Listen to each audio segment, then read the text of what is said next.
Bienvenidos a esta clase de hepatitis virales crónicas. En ella vamos a tener conocimientos para que puedan identificar cuáles son los factores de riesgo de las infecciones de las hepatitis virales crónicas.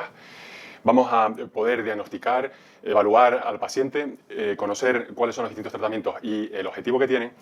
así como conocer también algo de la hepatitis D y la hepatitis E crónica. En pantalla ven la bibliografía recomendada. Y sin más, empiezo diciéndoles que el virus de la hepatitis C tiene una prevalencia a nivel mundial muy heterogénea, siendo máxima en el continente africano, siendo actualmente en torno a unos 70 millones los infectados con una prevalencia media del 1%. Sin embargo, esa prevalencia es muy heterogénea, tal y como podemos ver en este estudio de seroprevalencia llevado a cabo por el Ministerio de Sanidad en el año 2017-2018, con una muestra amplia de más de 7.000 habitantes de entre 20 y 80 años, en la que, como pueden ver, la tasa de seroprevalencia de anticuerpos fue del 0,8%, con una infección activa del 0,2%.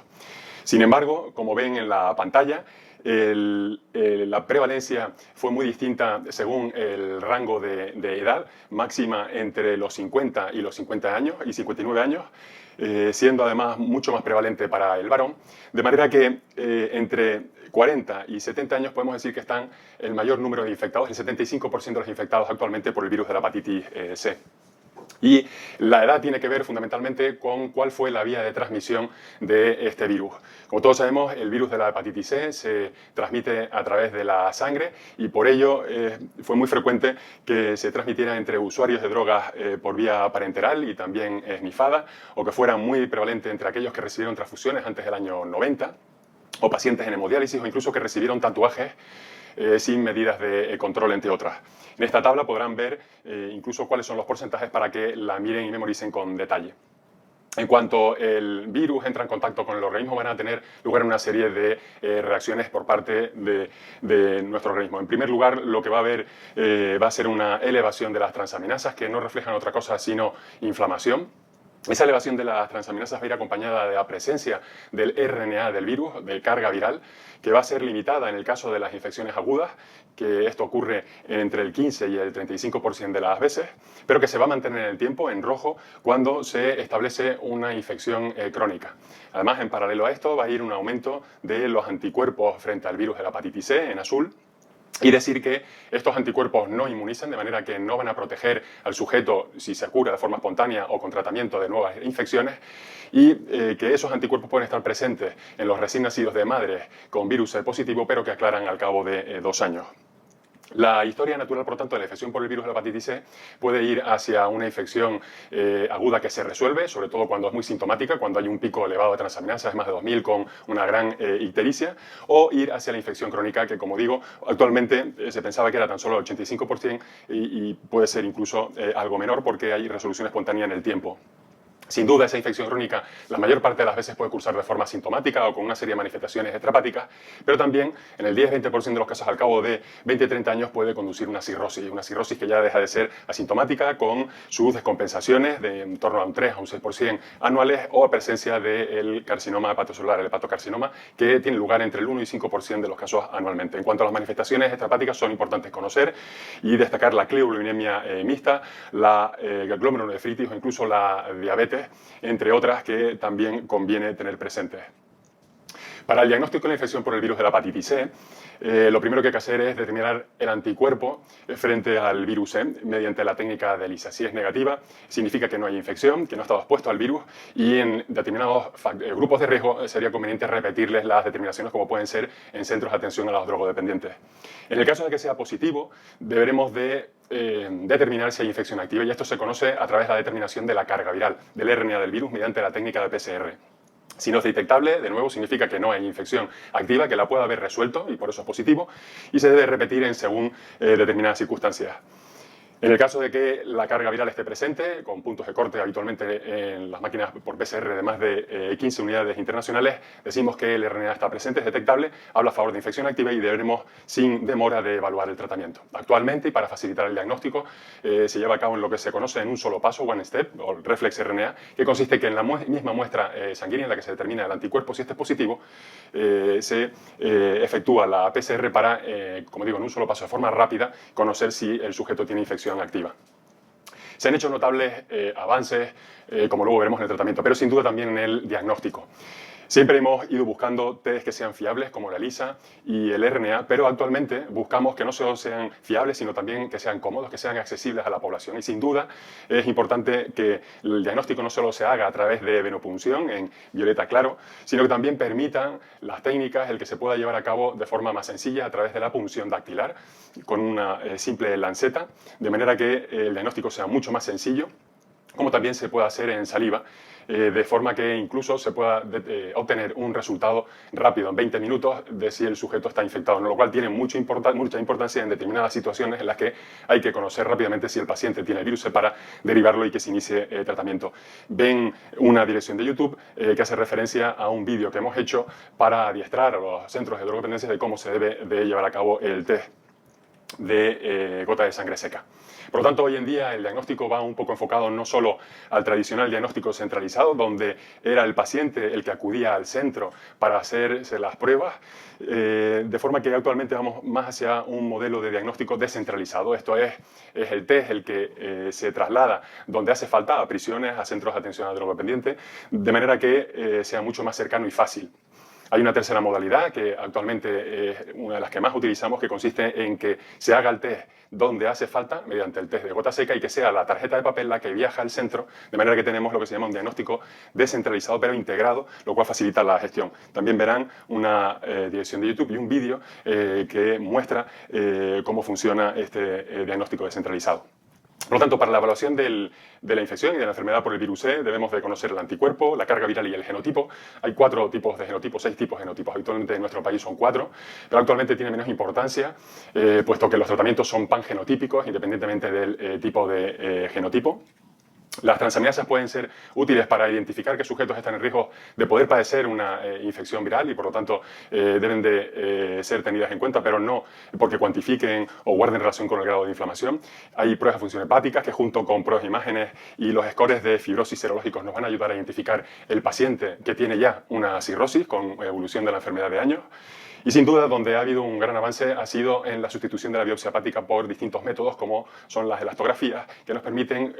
cuantificar, conocer el grado de fibrosis y, por lo tanto, si hay enfermedad. Por supuesto, al margen de todo esto, debemos de excluir otras causas de hepatopatías.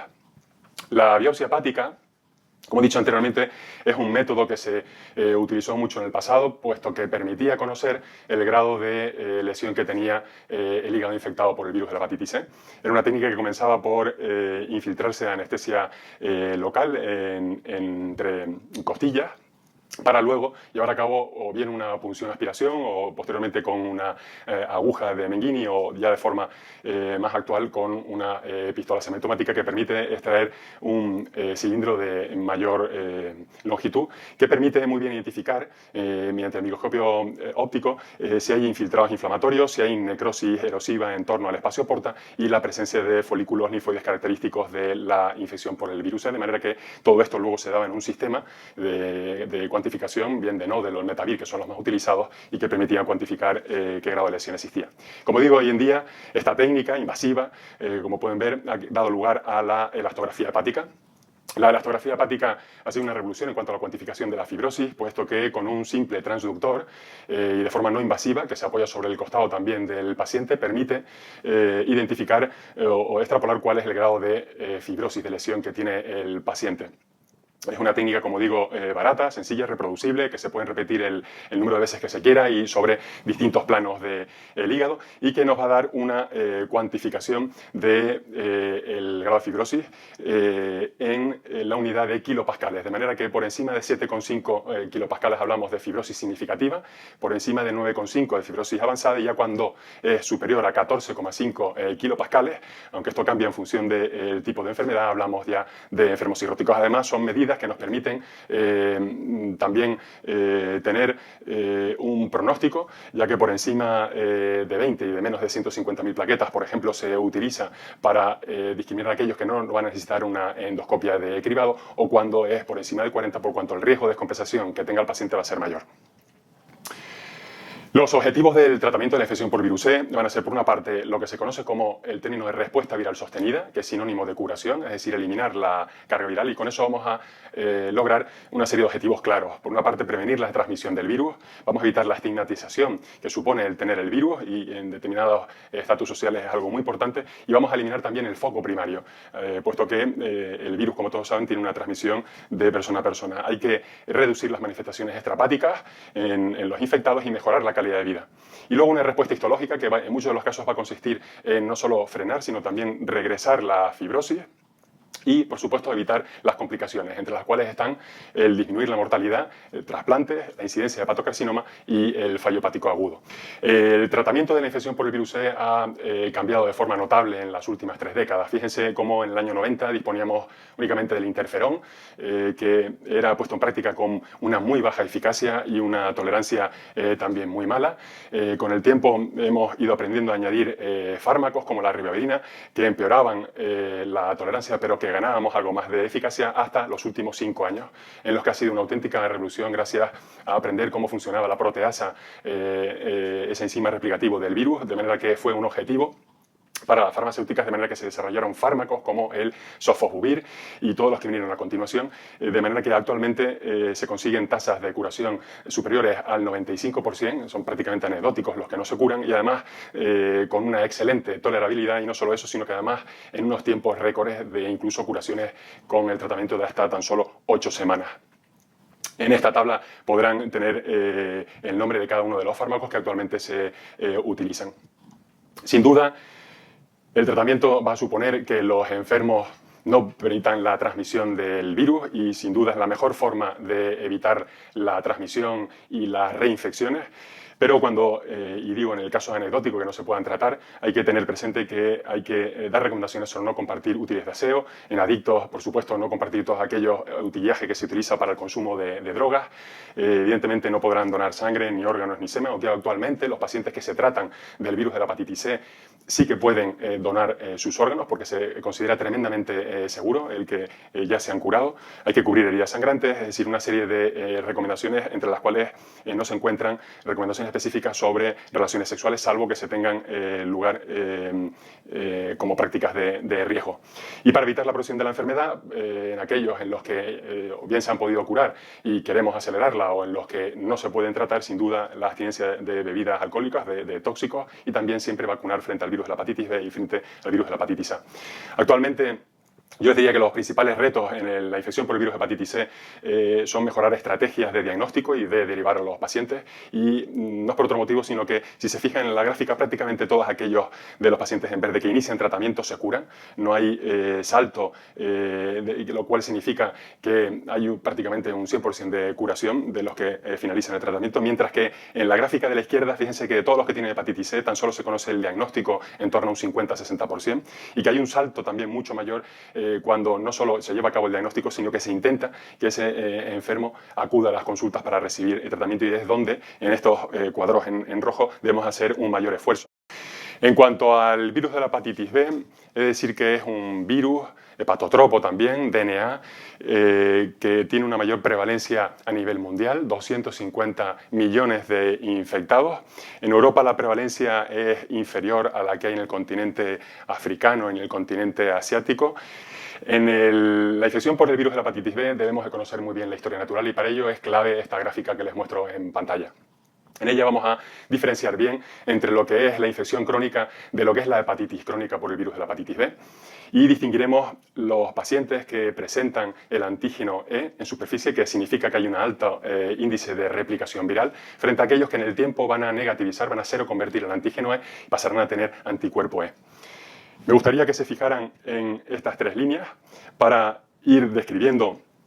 las distintas fases. La primera fase, que era conocida antes como el inmunotolerante, consiste en que habitualmente en estas infecciones que tienen lugar mediante transmisión vertical, en el recién nacido y en adelante veremos cómo va a tener una elevada carga viral. Sin embargo, las transaminasas se van a mantener normales, lo cual se traduce en que no va a haber inflamación, no va a haber por lo tanto riesgo de fibrosis. Esta da paso a una segunda fase que ya sí que llamamos de hepatitis. En ella se mantiene una alta carga viral, pero ya sí que empieza a haber elevación de las transaminasas con lesión hepática que ocurre en torno a los 30 años de infección.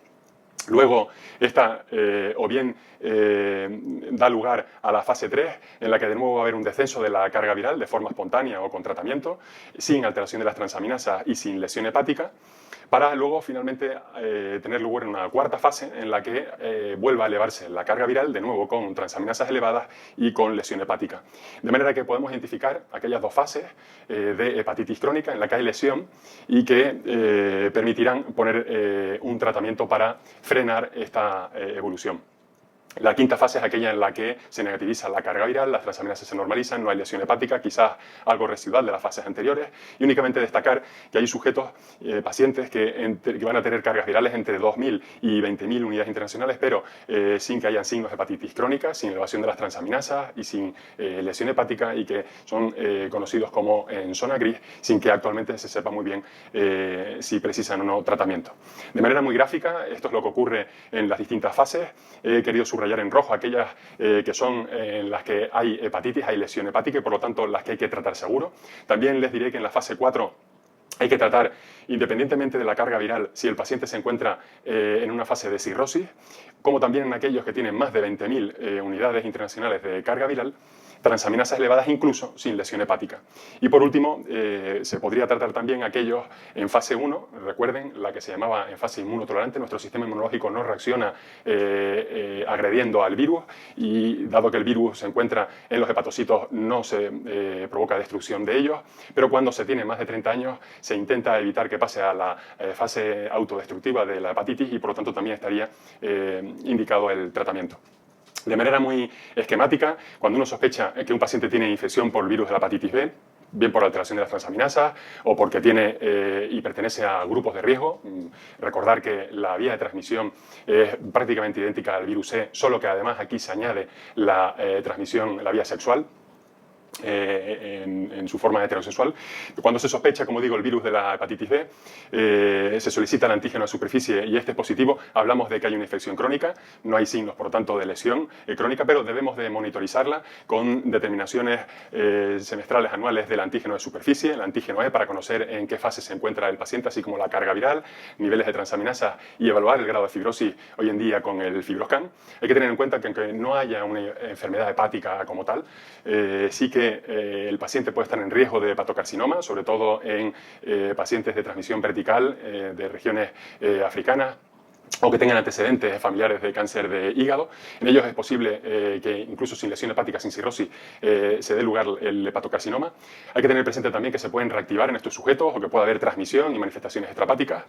pero habitualmente no necesitan tratamiento sino monitorización. Mientras que cuando hay una alteración y entramos en las fases de hepatitis, sí que precisarían un tratamiento. En el otro lado del algoritmo encontramos aquellos sujetos que se le determina el antígeno que este es negativo, pero que pueden haber estado expuestos al virus, son los anticore positivos, anticuerpos frente al core positivo, que no precisan de seguimiento, pero sí tienen que conocer que ante un eventual tratamiento inmunosupresor o con tratamiento oncológico se pueden reactivar y precisaría de lo que llamamos profilaxis, de dar antivirales antes, durante y unos meses después del tratamiento inmunosupresor. En esta tabla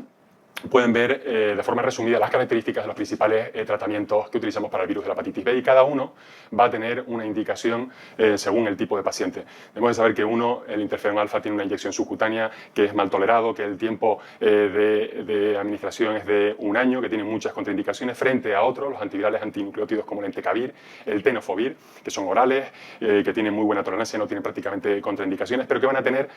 diferentes objetivos y eso nos da una idea de sobre qué paciente está indicado cada uno de ellos. Por ejemplo, el interferón alfa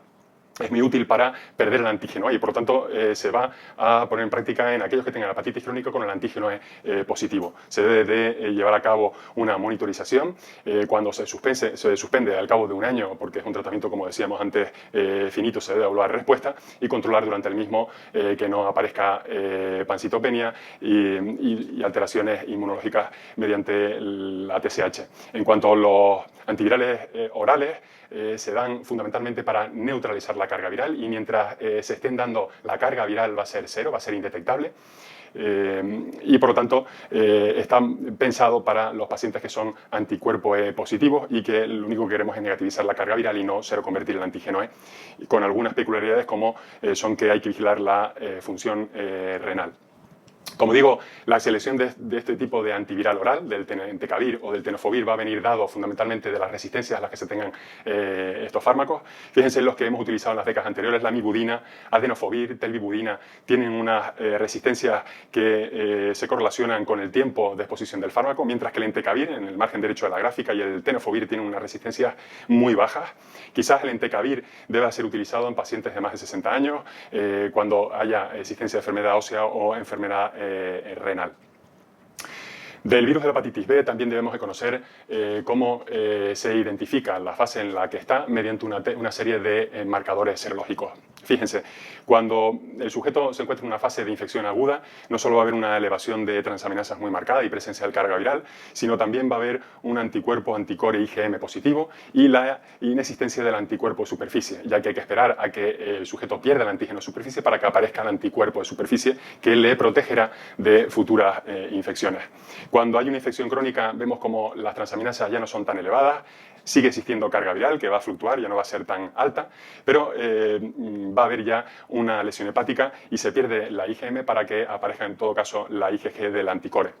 Cuando hablamos de hepatitis crónica ya sin duda lo que hay es una lesión hepática mucho más marcada, con también elevación de las transaminasas, y cuando queremos identificar al sujeto que ha estado expuesto al virus, tendremos que fijarnos el anticuerpo anticore, que será positivo, como también el anticuerpo de superficie, que significa que ha rebasado, que ha vencido la infección. Los vacunados los vamos a poder identificar porque, a diferencia de los anteriores, no van a tener el anticuerpo anticore. También les dejaré esta tabla para que la memoricen. Dos apuntes sobre el virus de la hepatitis C. Es un virus también, al igual que el virus RNA, que precisa del antígeno superficie del virus DNA del B para replicación y ensamblaje y que tiene una clínica muy similar al virus de la hepatitis B, se da de forma conjunta y únicamente debemos de sospechar que existe coinfección o sobreinfección cuando con el tratamiento del virus B no hay una buena respuesta. Hablamos de dos situaciones, una es la coinfección, que es la infección aguda por el virus B, en la que se va a detectar la IgM frente al virus delta y con PCR positiva frente a su RNA, o la sobreinfección, que es cuando hay una ausencia, como digo, de respuesta serológica al tratamiento. El tratamiento que se dispone para esta infección es muy poco eficaz, es el interferón pegilado, que se da semanalmente, unido a esta molécula, y no obstante debe ser intentado. Y un breve apunto sobre la infección más reciente, conocida por el virus de la hepatitis E. Fundamentalmente es un virus que forma parte de los que se llaman la zoonosis. Se hace la ingesta por bien de ingesta de carne de cerdo o de ciervo o incluso en el marisco. Y va a ser una enfermedad que tiene su expresión fundamentalmente hoy en día a los inmunosuprimidos, a los trasplantados de órganos sólidos. De manera que cuando nos infectamos puede haber un curso agudo que tiene lugar en el 40-50% de los casos, que se puede resolver, a una infección crónica que ocurre en el resto de los casos, que puede evolucionar a la cirrosis, incluso a la muerte en el trasplante, incluso en un 10% de las veces de forma muy rápida, pero que fundamentalmente debemos reconocerla por cuanto tiene una serie de manifestaciones, de entre las que me gustaría destacar las manifestaciones neurológicas como puede ser el Guillain-Barré, de manera que actualmente en las guías se recoge que ante una alteración de las transaminasas y un Guillain-Barré se debe de sospechar la presencia de este virus de la hepatitis G. Y ya por último, para acabar, les dejo una pregunta y que da un poco idea del nivel de conocimientos que tienen ustedes que tener para poder responderle de forma satisfactoria. Muchísimas gracias a todos por su atención.